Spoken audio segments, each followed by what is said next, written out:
Mention if they will not ask. If those guidelines or protocol is expired, don't offer it to them. Okay? Now, they will interview because your patients are all intubated here in this side, sa neonatal ICU. What about here? Is it intubated also or none? Some. Okay.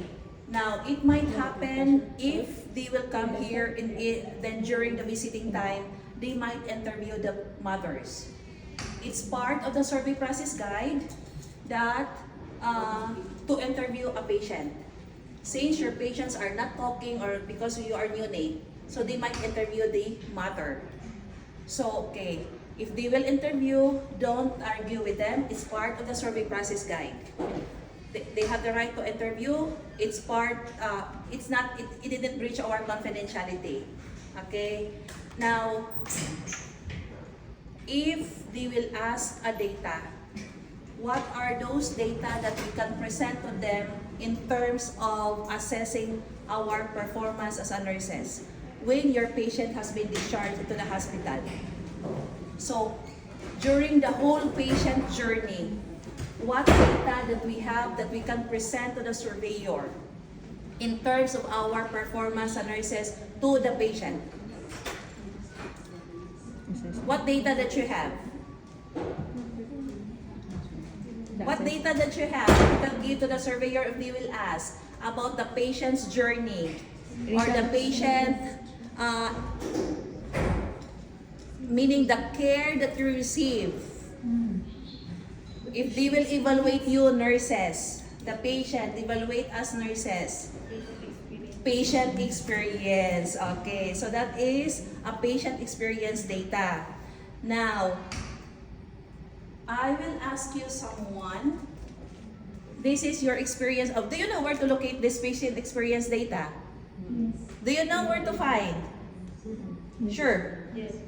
By the way, last week, Daran Hospital, one of the military hospital, had a JCI survey.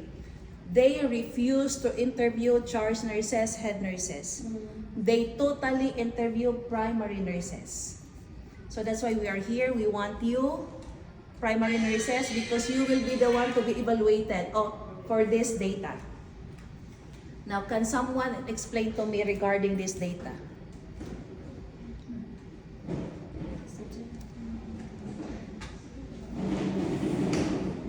Just explain to us. That's why we are here.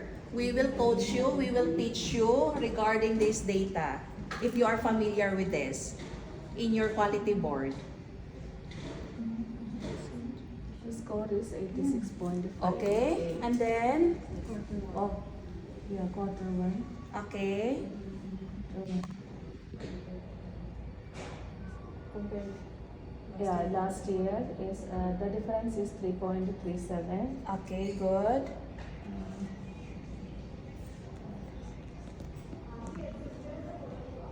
It's very good. Yeah, above 68.8% is very good. Okay, now, for your information, that's why I ask you, because it might be your patient, it's the mother who were discharged. This is inpatient. In our patient experience, we have inpatient. All inpatient, we have the same data across the hospital. Regardless, adult, pediatric, only one data for inpatient. Outpatient, we have also the same all across the hospital and emergency. Since in ICU, both in ICU are inpatient, you must have also the same other wards in the area, in the hospital.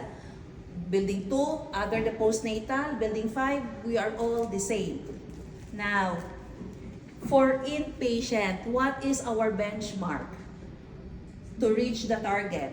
What is our benchmark for inpatient? 90. Very good. So 90, right? Our score is 86.58. We did not reach the benchmark yet. Our benchmark is 90, right? Our score is 86.58. This is first quarter 2021. 24. Last quarter, you have the 83.21. You have a difference of 3.37, meaning we are increasing.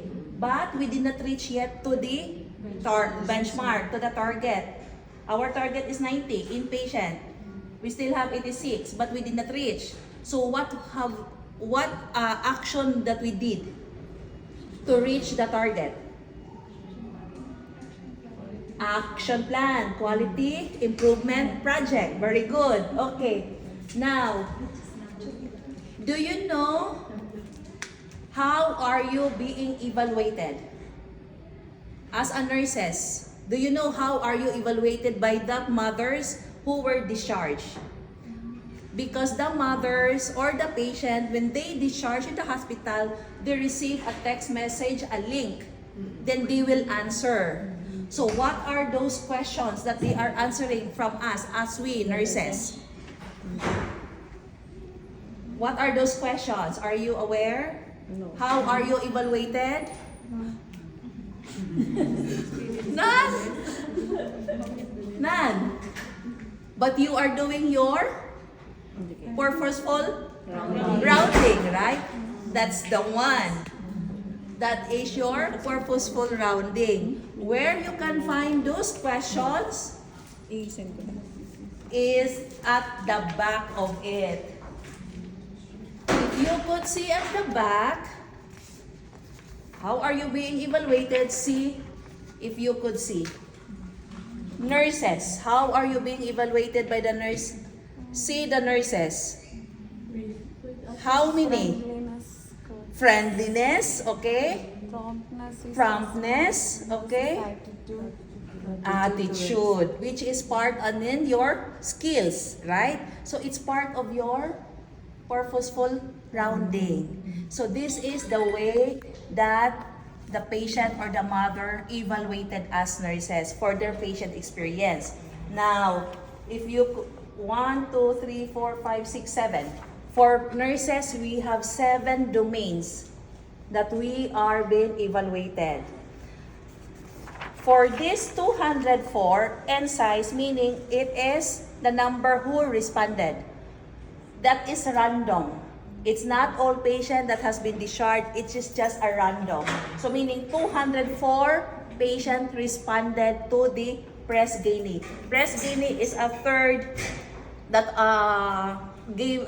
making all our data. Okay, so 204 responders, we got this result. How are we evaluated? Through our nurses, which is in your 7 domains. Now, what quality improvement project or what action plan that have you done? How are you being involved in the action plan or in the quality improvement project of your patient experience? Any member of the UBC here or divisional? Okay, so how are you being involved for the improvement of your patient experience data?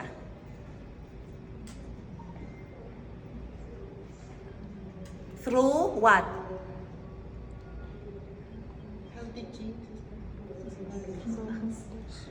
Okay.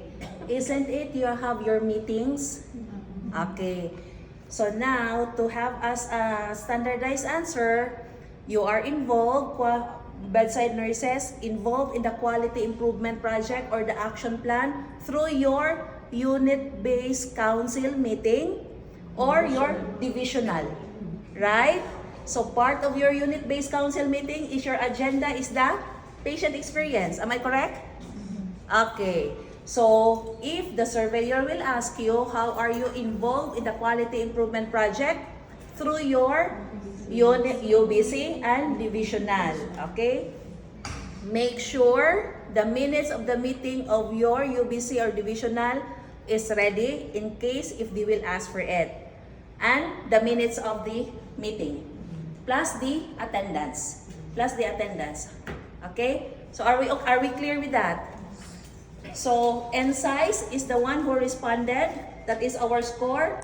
How are you being involved in your quality improvement project? Through your UBC and divisional. which is part of your agenda is the patient experience, right? And our NSI. So minutes of the meeting plus attach of the attendance must be there in case if they will ask for it. Okay, so are we okay with that? If they will ask. But if the surveyor will not ask, don't offer. Don't offer that you have the data in our quality board. Let the surveyor discover. Whatever they ask, that's the only way that you will give. Okay? So now, you will be visited with IPSG, ACC, EOP, COP, clinical alarms, MMU. Those were the common standard that they are looking for. Okay, so let's have a quick review on the IPSG first. Remember, IPSG is must have 100% compliance, right? Okay. Now, tell me your process. How are you going to identify your patient?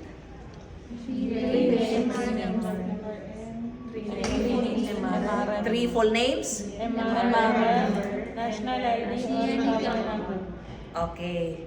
So how are you going to identify for your multiple birth patient? Or your twins, I mean, the twins. Twin? Twin B. Okay. Your triplet, right? Okay. Now, in an event, for example, if you have a baby, you're going to admit with a congenital limbs. Where are you going to put the newborn's cap? Newborn's cap, huh? Do we have it? Yes. Do we have a supply of newborn's cap? Alhamdulillah. Alhamdulillah, we have supply. At last, we have a supply. As per our agreement, sister, if the patient is less than 30 weeks, they will use the newborn cup. Okay. Especially. But we if have a staff. They have. Okay. They will provide for it. It will be available tomorrow. So, it will be available tomorrow. Okay. Now, in an event or there is a process, if you will change the ID band, in what way that you are going to change the ID band of the patient? In what way? What are the instances that you are going to change the ID band of the patient? In what way? In what way? What's the When reason? are What's the reason? not readable? Okay. If they will ask the process of rebanding, that's the time you will answer. But if will ask in what situation or in what way that you are going to change the ID band, which is unreadable or become soil. Okay. Now, do you have a process of rebanding? Okay. Now, what is your process of rebanding? What is the process of rebanding? Two nurses will identify through the first nurse is using the new ID band and then the other is holding the numerous identification of the patient and the old ID band. Okay. What is the process of rebanding? Let's see if we have the same answer. Okay, what is the process of this is HDU, right? Okay, let's say for the ICU. What is your process of rebanding?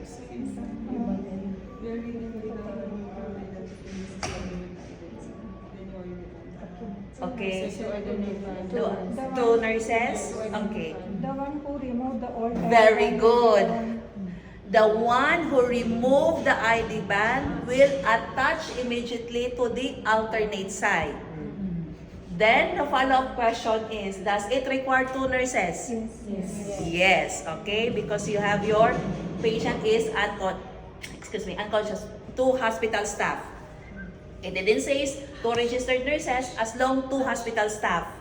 You have your respiratory therapist, you have your doctor, and you have your nurses, okay? So, are we clear? The one who removed the ID band will attach immediately to the alternate side, and then you have to document. Do you know where to document it? Where? Where? Interactive. Okay, and then? And then the rebanding.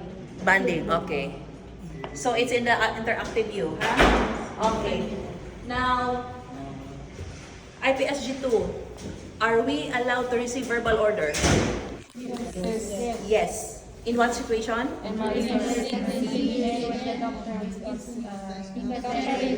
Sterile procedure. Okay.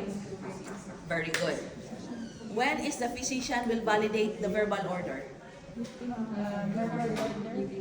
Verbal order, verbal. Before leaving the area. Very good. Okay. What is the process of receiving verbal order?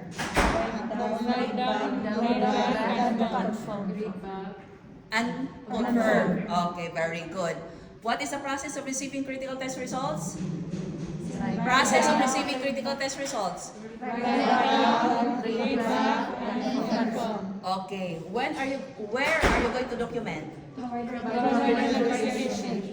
Very good. Okay. So we're perfect with that. Okay. What tool are we using for handover? ISBAR. When are you going to use your handover tool? In what situation?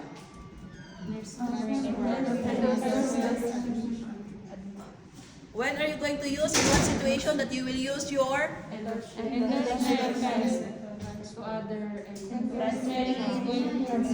transfer? Okay, admission. What about your referral to the doctor? Are you using RSBAR when you refer to your physician? Yes, you have to use. It doesn't mean only for nurse to nurse. It could be nurse to RT, nurse to other discipline. So nurse to physician, nurse to RT, nurse to nurse. We have the tool that is standardized for all healthcare except the physician. Physician to physician, they have their own standardized content, which is not ISBAR. Standardized content. But for other healthcare nurse to physician, we have to use the ISBAR. Now, another survey tips. If the surveyor arrived in your unit, then they will choose you. The charge nurse will choose you to be interviewed. Please don't be excited to go to the surveyor immediately. Please. Maybe you're so excited. Oh, I was the chosen one. I'm so excited to present to the surveyor. Please endorse your patient. Please do your handover. Surveyor knows that you are handling a patient. But then, they knows that even you're going for break, you need to do your handover, right? Now, if we will take you for 30 minutes or for 1 hour for a staff interview, if they will observe you that you are not endorsing, that's already an observation. So please tell the surveyor, whoever, ma'am, sir, let me endorse my patient first. Okay? So that they will know that we are really doing our handover. Then that's the time you will use your handover to your colleague, then using your ISBAR. Are we okay with that? Okay. Now, you are in intensive care services. You have high alert medication. Yes, right? Okay. Why it is called high alert medication? Hold on. Let's discuss. Why it is called high alert medication? Because it bears a significant harm to the patient when it's used in error. Very good. Yes. It is a medication that bears a significant patient harm. It bears a high risk that can cause significant patient harm, right? So what are those type of medications that you have? High alert medications? Potassium, insulin. Are we giving chemotherapy here? No. You're not giving, right? Okay. So you have your heparin, insulin, whatever. Okay. Now, what are the examples of significant patient harm? What do we mean? Because isn't it high alert is a medication that bears a high risk that can cause significant patient harm. So what does it mean, the significant patient harm? Side effects of the medication. Pardon? Adverse reactions. Adverse drug reaction, yes. Okay, meaning temporary, not permanent.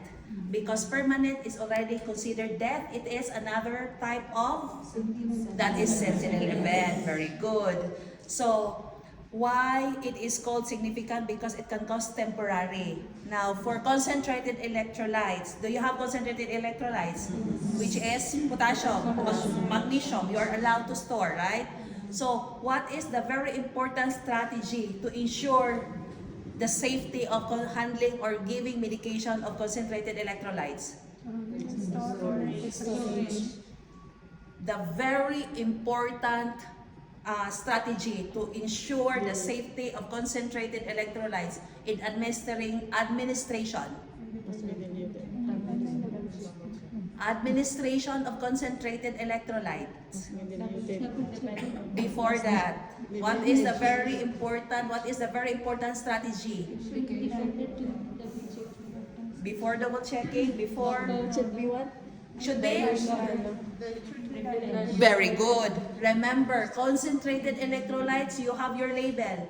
So the surveyor is looking for the key word. Must be diluted. Okay, concentrated electrolyte must be diluted. Isn't it? We are putting a auxiliary label that must be diluted. Okay. What are the 3 elements to ensure the safety of high alert medication? What are the 3 elements? Storage, prescribing, and administration. Okay, in the storage, what? What if we don't have red bean?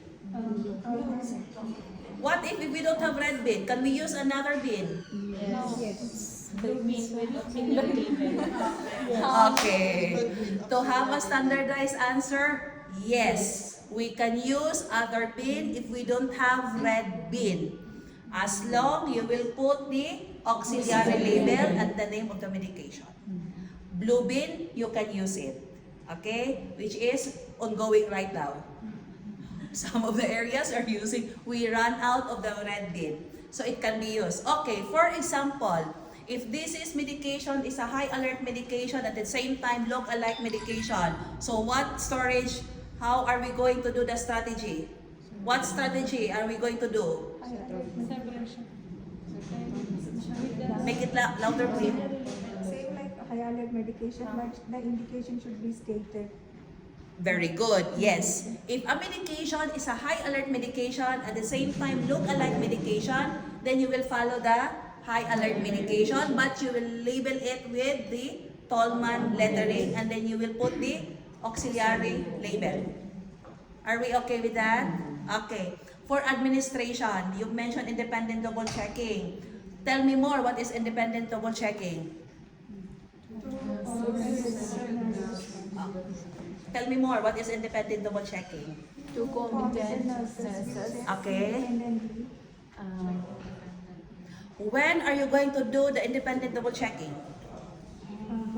Before taking the medication. What are the 3 requirements or indicators that you need to do independent double checking? In the obstetrics, pediatrics, and then giving Your alert calculation, right? And then your Doctor's order. calculation, and then the drug label, right? You have to do your independent double checking. All of your medications, it requires to have 2 nurses, right? Because we are neonate, all medications, okay? So we're okay with that, with independent double checking? IPSG4.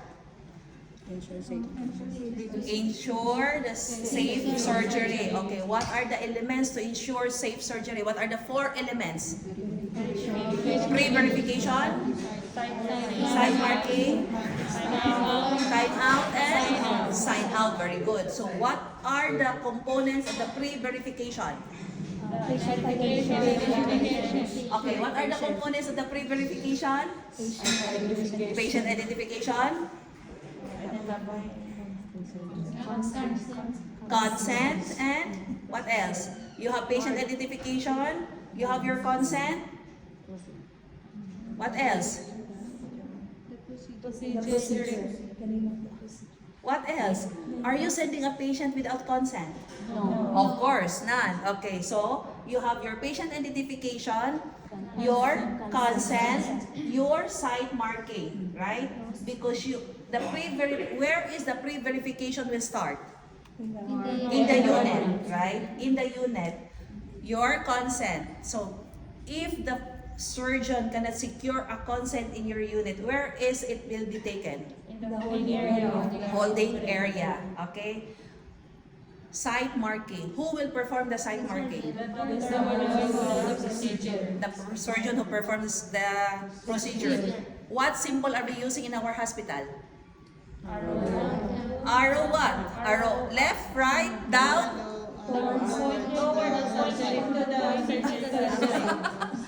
Okay. Arrow pointing to the surgery site. Arrow pointing to the surgery site. Okay. Now, what are the components of timeout? What are the components of timeout? This is intensive care unit, right? We're doing some invasive procedures. Correct patient. Always start with correct patient. Correct patient. Correct procedure. Correct site. Okay, very good. Then who confirmed of all of this? The surgeon. Okay, correct patient, correct surgery, or correct procedure, correct site.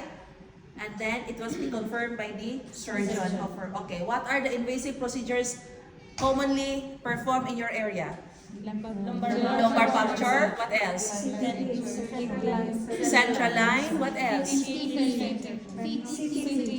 CTT, which is chest tube. Okay. Central line. Does it require site marking? Yes or no? Yes or no? For you?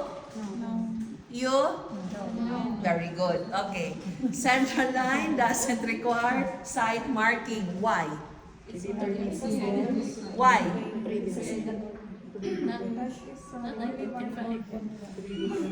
Why it's not required?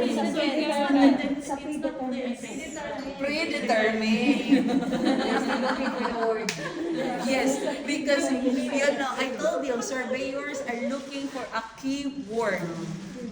You don't need to memorize all, but some keywords that we are waiting for.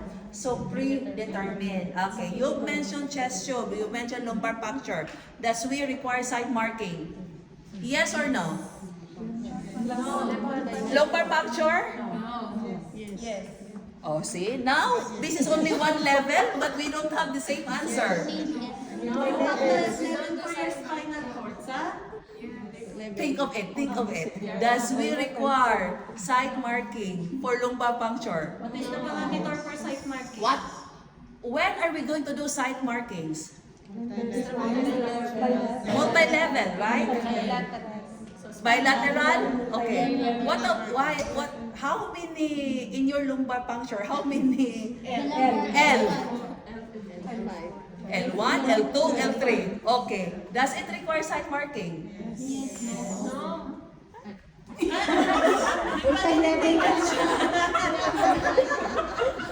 Hash, ayoko na. They are confused because the doctors here are really not doing the site marking. No. Don't mention that you are not performing site marking. Okay. Lumbar puncture, chest tube, you require site markings because your level is they are different. Don't mention because our doctor is not performing lumbar. We are doing lumbar puncture, but our doctor is not performing site Answer should be marking. yes because it's multi-level. They are, uniform with pediatrics. Don't worry, you're not the only. Okay. Answer is yes.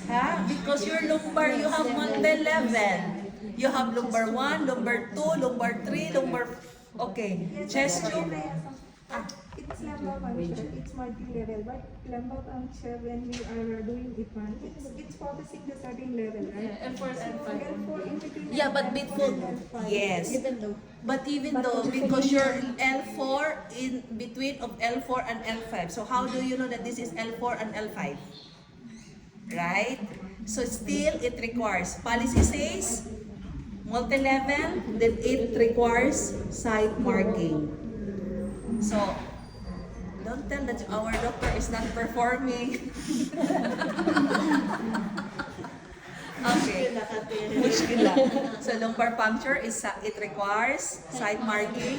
Chest tube, it requires site marking. Okay? So are we okay with that?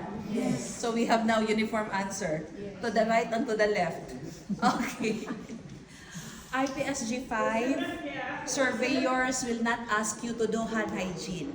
Once they get inside of the unit, they will just observe you, nurses. Getting inside the room, when you come out, they will just observe if we are performing hand hygiene. Okay? So we don't have that much, you don't need to memorize. As long you will perform immediately your 5 moments of hand hygiene. Okay? IPSG 6, now, you are neonate, right? So, are we using tool for your fall risk assessment? Yes. Question. That's why I told you, listen first to the surveyor because they are so tricky. Listen to the question. The surveyor is reading already the policy. So they are so tricky. Now, if they will ask you regarding the fall risk assessment, are you using a tool for your fall risk assessment? Yes or no? Yes or no? Yes. Tool. Remember, you are 0 to 28, right? You are considered already high risk, right? So you are not using any tool for your assessment. Are we using tool for assessment? For more than 3 months. 3 months For more than 3 months, but 0 to 28. I'm talking about the 0 to 3. Yeah, 0 to 3. 0 to 3. Maybe they are thinking if we are, since we have 3 months old baby here. Do you have more than 3 months here? Yes. Okay. Sorry. Confused. Okay, sorry. Okay, so 0 to 3 months. Anyway, we updated the policy. 0 to 3 months. Are you still using a tool? No, right? Because your patients are all considered high risk. Considered even the newborn. Okay, so what are your interventions? What are your interventions? Your Environmental safety. yes, or what are those? Okay.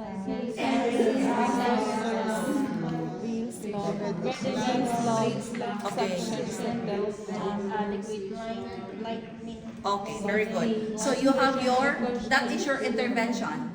That is that if the surveyor will ask you what are those, then you can show it in your rabbit system, right? Okay. Now, we're done with the IPSG. Let's go to the EOP. What are the 3 elements that you are going to complete assessment within the 3 hours of admission? 3 hours of admission. What are those 3 elements? Fall, pain, and repeat. What is that? Pain, fall, and physical. Don't answer skin. Physical assessment. Don't answer skin. The initial assessment is Don't worry, you're not the only one answering the skin also.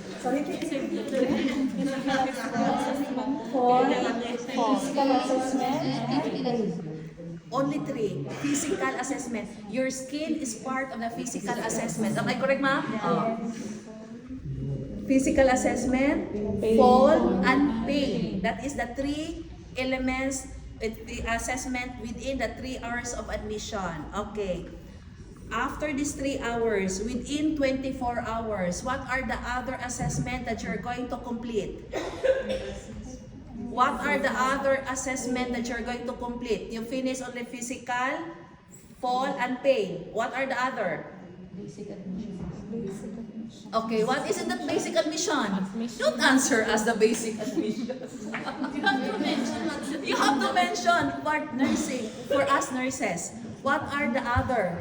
Aside from the physical assessment, the fall, and the pain, what are the other that you need to complete? admission history. What are? You're doing that. I know you're doing it. But we just want you to know when you are... What are the other assessment? What are the contents of those? What are the content of your, you mentioned admission. Okay, what are those in that admission, basic admission content? Give what? Give us one. I will give what? Psychosocial. What else? Please, I'll take note. In the survey, mami, clue. Surveyor will not give you a clue. You have your nutritional, right? You have your functional, okay? Nutritional, functional, you have your psychosocial, you have your early discharge planning, and your patient education. Wilma. They're not doing kasi nutritional screening. Yeah, it's okay. It's okay. Because I know intensive care services, you are already considered high risk. All ICU are considered high risk. Adult ICU, pediatric ICU, and you are neonate. So you are not doing the nutritional, right? But the others, you have your functional, your psychosocial, your patient family education, okay? And then early discharge planning. Are we okay? Make sure all of this is complete, ha? Are we okay? Are we clear now? Don't be confused. Ma'am Wilma is here. I know you're doing that. The surveyor just trying to check if our compliance with us is standardized. Okay. Now, since you're high risk for nutritional, so you don't have your screening. For your early discharge planning, when are you going to initiate? Upon admission, right? Okay, what education or how is the mother receive education upon admission? What are those type of education you have given to the mother? Which is your breastfeeding, right? What else? Don't forget the hand hygiene of the mother, right? So, okay, that's part of your patient family education upon admission, okay? So, are we okay with that? Any questions? Now, let's go to the COP. COP is your plan of care, which is your interdisciplinary plan of care. When are you going to initiate your interdisciplinary plan of care? Upon admission. Very good. And then it needs to be updated and re-evaluated. Okay. Part of the COP is your clinical alarms. Okay. And this is very common for you for in ICU, PICO, and GICU, clinical alarms. Okay. Now, do we have a process in place to determine which clinical alarms that you are going to focus?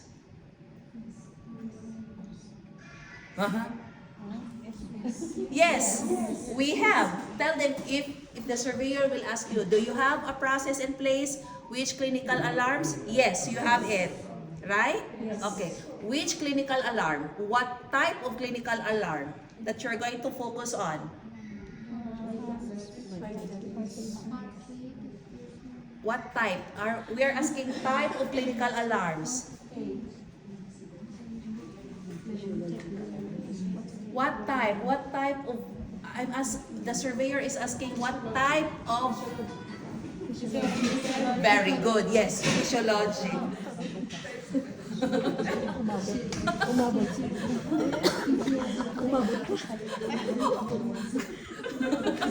Hindi pa nila masagot eh. They're confused. It's okay. Yes, I know your answer already, but sometimes maybe the word that has been used, the common word that has been used. Okay. So what type?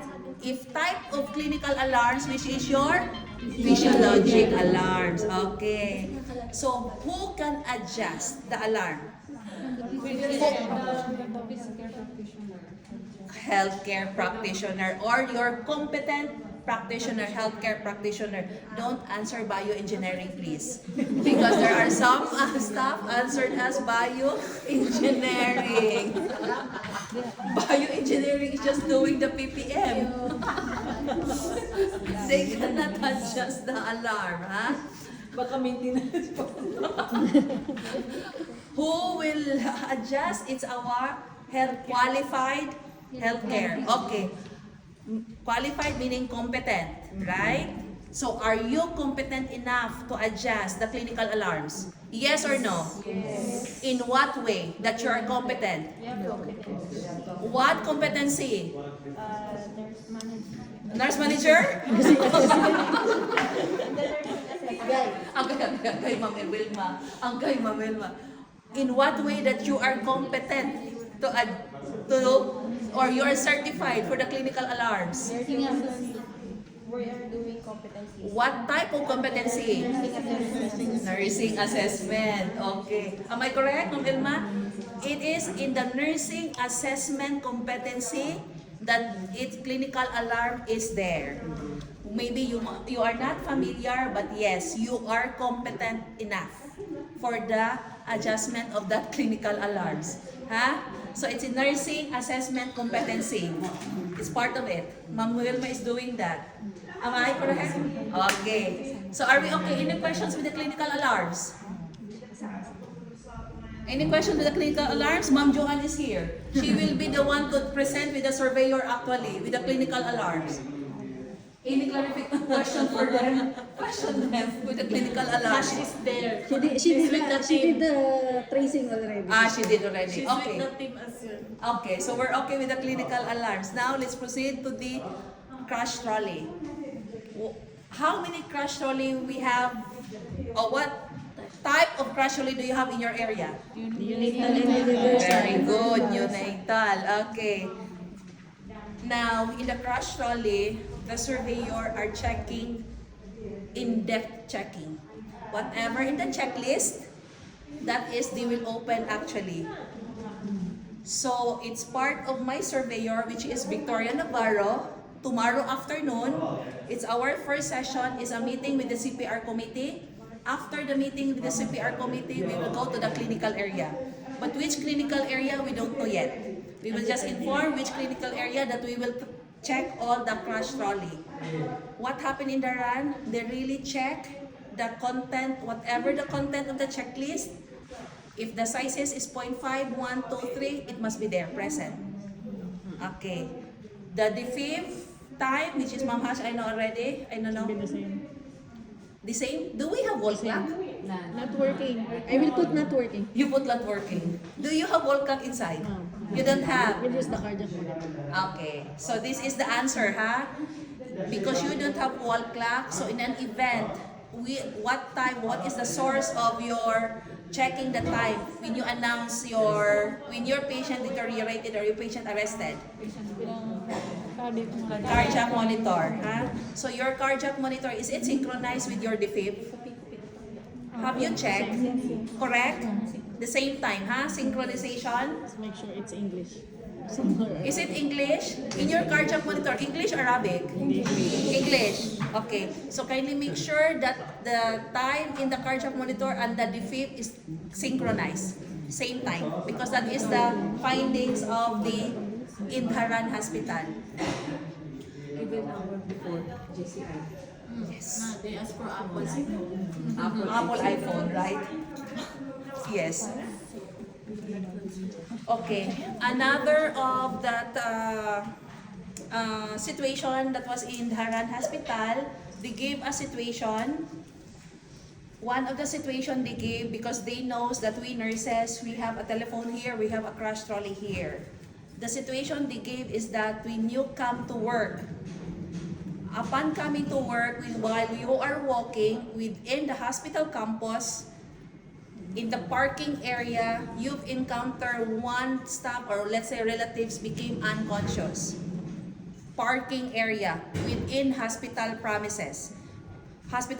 So what is your action? What is your action? What is your... What's in the BLS first? What is in the BLS? What is the first action? Very good. Safety. Very good. So that we don't want a lot of already will be unresponsive, right? So first and foremost, safety. So follow the BLS, which is scene safety, and then that's the time you will assess the patient, and then you cannot call 444 because you're in the parking area yet. Remember, there's a telephone in the parking area, right? Shout for help, and then that's the time somebody will help you. Okay, so once they give you a situation for that, then follow your BLS. BLS algorithm. Follow the BLS algorithm. First and foremost, make sure the scene is safe. Okay? So are we okay with that? Are we clear? Okay. Now, blood transfusion. It's part of the COP chapter, blood transfusion. Okay. Tell me your process for administering blood and blood products. Very good. Ordered by the doctor, and then the consent. For how? What is the validity of the consent? Throughout the admission. Okay. Now, how many nurses? 2 nurses. Okay. For example, this is the blood. The blood is here already. So now tell me your process. How are you going to administer these blood products? Okay, tell me your process. Very good. Identify the patient, and then Make sure one time it is dispensed from the blood bank. okay, for how long? 30 minutes. Okay, next. You have to check the blood product ordered by the doctor.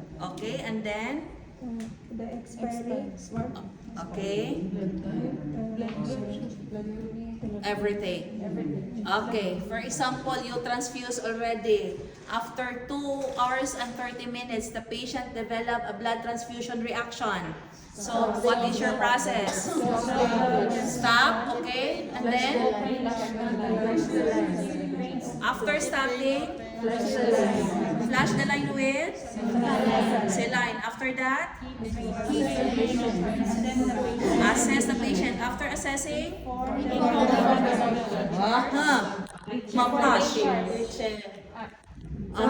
this is the almost, okay. Before informing the physician, what you will do?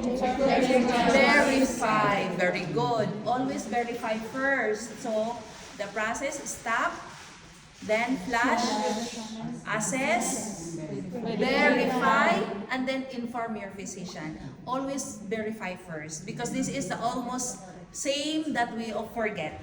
Verifying the blood products again, right? Then that's the time you will follow your next step.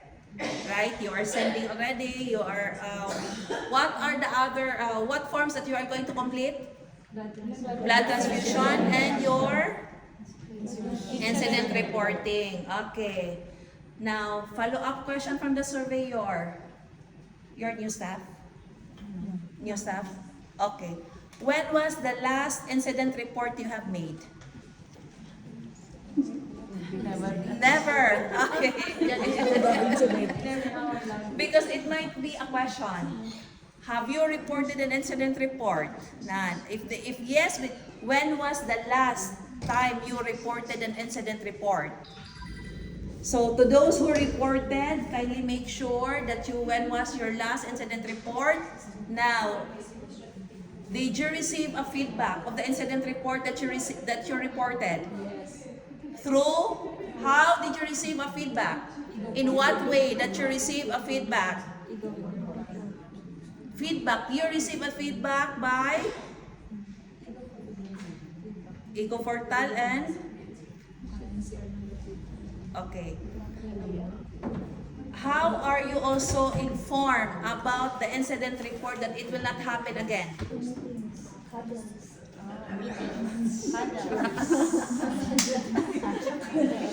Si Ma'am Jenny na lang. Okay. lecture huddles, right? Okay. So if the surveyor will ask you how are you being involved or how is this information or how this incident report has been disseminated to you so that it will not happen again through your huddles and your unit meetings, right? So that we have standardized answer. Okay, so we're okay with that. Now, for example, a medication error. Have you reported medication error? Oh, common if your lipids, right? You have a lot of medication error, your lipids, but it's overinfused. Right? We don't have, I think, 4 years old already. No more? Mashallah. New pumps. Your new pumps already. Oh, okay. So there is no medication error. Okay. Now, just tell us, how are you going to report a medication or what is the process in reporting? For example, a medication. Let's say heparin. There is a medication error. So tell us, what is the process? Stop the medication. Okay, and then Assess assess the the patient. patient, and then Inform inform the the in charge. in charge, and then Doctor. inform the doctor, and then IR. activate IR. Okay, then where is this incident report will go? And the CQI. Where this incident report will go? CQI, and then Medication should be communicated. okay, and subcommittee, and then They will do investigation. okay, and then They will do feedback, recommendation. through recommendation, and then Then our head nurse will be the one to disseminate the. okay. So you have the feedback. What are the 2 ways that you can have the feedback? Through your, how can you access the feedback? Ego portal and your